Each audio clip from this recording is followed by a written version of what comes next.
This week with the second debate of the presidential primary cycle scheduled for Wednesday night. The state GOP convention gets underway this week and U.S. Representative Kevin McCarthy's speakership in question. Here to help us get into all of it, Democratic consultant Ed Emerson and Republican strategist Tab Berg. Gentlemen, good morning to you. Good morning. Good morning.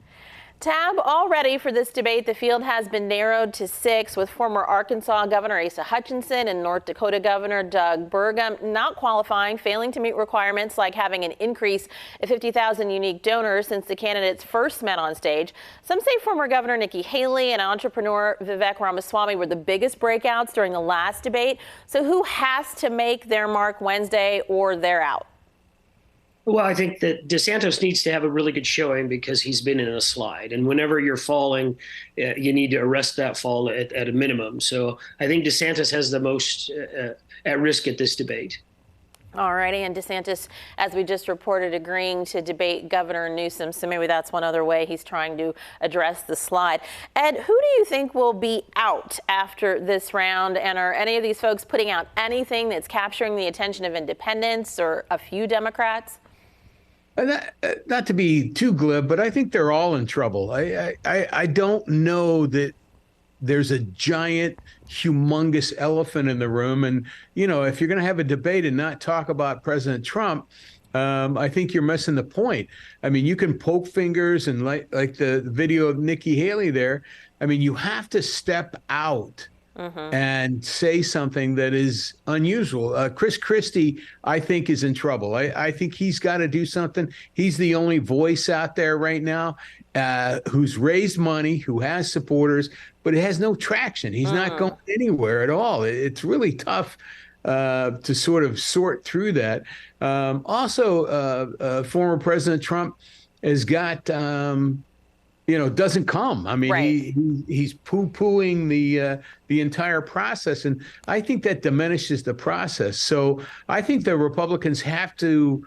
There's got to be messaging in there that includes not nominating a twice impeached, 3 times indicted on 78 different felony counts guy for the Republican nominee. Okay. People need to step out. That's it. All righty.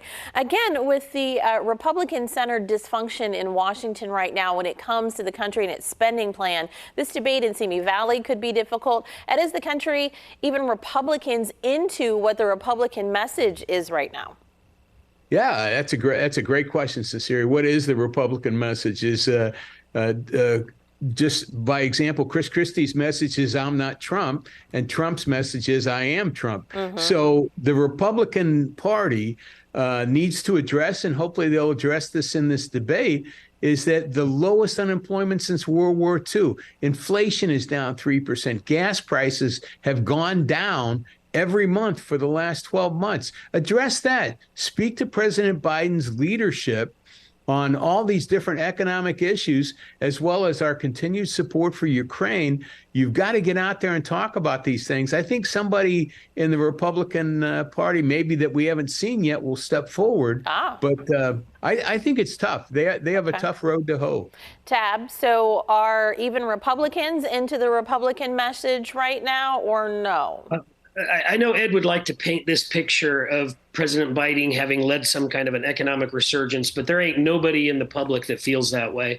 Gas prices are not down, they're up. Inflation is not down, it's up. It's rising at a slower rate, but it's still up. People are feeling the pinch. People are feeling the pinch, not just in red states and red cities, but in blue cities. The migrant crisis at the border is absolutely, out of control. And Republicans are recognizing these, and those are the issues they are talking about.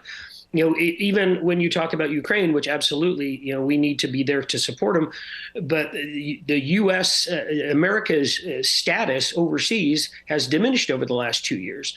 So I think Republicans have plenty to talk about, and many of them are. I mean, former UN Secretary Nikki Haley has talked significantly about the raising America's presence overseas again. Okay. So I think there's plenty of things to talk about. The state GOP convention starts this Friday, an event that should be drafting off all of the excitement around the debate. But the candidate, as Ed was mentioning, with the most pull in this Republican presidential race won't be there again. Republicans could be leading the entire country into another government shutdown. So that, Republicans still being dominated by Dems at the state capitol, what message specifically has to come out of the convention to maintain relevancy or change any minds here, Tab? Well, I'm not sure that conventions change minds. I mean, conventions are assemblies of the true believers, so they're all pretty committed right now. But I think at the convention, you have a nice spread there. You have Trump, DeSantis, Tim Scott, Vivek Ramaswamy, all coming to speak, and they're going to talk about the issues that I just mentioned.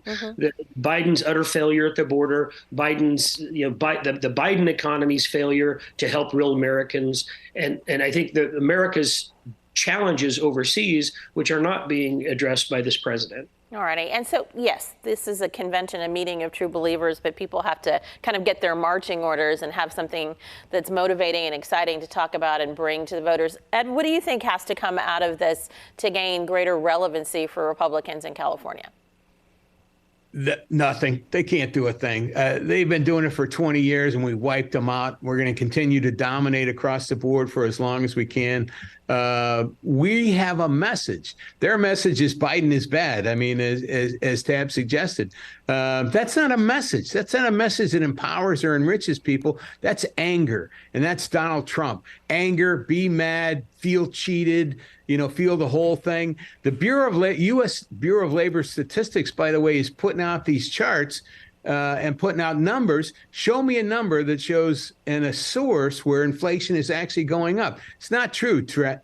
It's not true. We're doing well. Biden has done a great job under difficult circumstances with a Republican House, and we're challenging people to do more. We are asking people to step forward, and the Republican convention is the party faithful. And at this point, they have zero message. They have nothing to say that is positive about what they would do. Fix the border, pass an immigration bill. How about that? And the Republican House can't pass an immigration bill. So doing nothing is in the past. The Democrats are going forward, and Joe Biden is going to be the next president of the United States. Tab, how are former President Trump's or any other Republicans' chances affected in all of this if the country goes into another government shutdown because they couldn't get their ducks in a row? Speaker McCarthy wants to move forward with Biden impeachment proceedings, but can't get fellow Republicans together on a spending bill. Well, we've had 21 government shutdowns in the last 47 years. This is not doom and gloom that people are talking about. And many of these shutdowns are based not really on budget items, but on issues. Right now, it's on border security. And Republicans are saying, fix the border or we're not going to fund you. And it's a legitimate debate to have. Democrats have shut down the government in the past over funding of a nuclear submarine. So I think that it's not really accurate to say that Republicans aren't fighting for something, and the shutdown is really, the blame gets cast one way or the other. But I think Republicans are demanding some change, demanding some greater border security and some kind of a rollback on this outrageous government spending that has driven the economy into the tank. And if you talk to any regular American, they will tell you, I feel less secure today, both financially and internationally and in my community. So those are the things Republicans are going to be talking about. And those are the things I think that Americans are listening to. We do hear those concerns out on the street when we interview people. But Ed, do you think these problems, the hung up spending bill, get hung on the Republican Party with consequences, or does this just all stir up more all politicians are ineffective kinds of feelings? I'm with Tab on the shutdowns. There's been so many shutdowns. It is a political football. They like to kick it around. But the fact is, I'm a regular American. I think things are going well. I'm not myopic. I'm not Pollyannish. The prices have gone down. Gas prices have gone down. They flex up. But honestly, the president of the United States doesn't have anything to do with gas prices. It's all about the spot market and oil companies making unbelievable profits, and Joe Biden is fighting with those guys. Gavin Newsom is fighting with the oil companies. These are fights worth having to protect working people around the country. Here's another thing. I don't think for 1 second that Donald Trump is going to be the nominee. I think there is a hole in that balloon that is going to crash that guy before the first primary next year. He has got so many problems, and Joe Biden doesn't. You know, you want to impeach Joe Biden? Show me the facts. You want to attack his son? Bring it, right? You've got issues. You've got charges against Hunter Biden. Come on. Okay. Let's go. Let's go to court and let's see what happens. Joe Biden, Donald Trump is impeached twice and has been indicted 3 different times. This is craziness. We need to get behind Joe, get behind the Democrats, and keep going in the direction that we're going. All righty, gentlemen, we're going to have to put a pin in it there. We are out of time, but we appreciate your insight, and of course, we'll have you back. Thank you so much. All right, thank you, Tab. Thank you, Sinceri.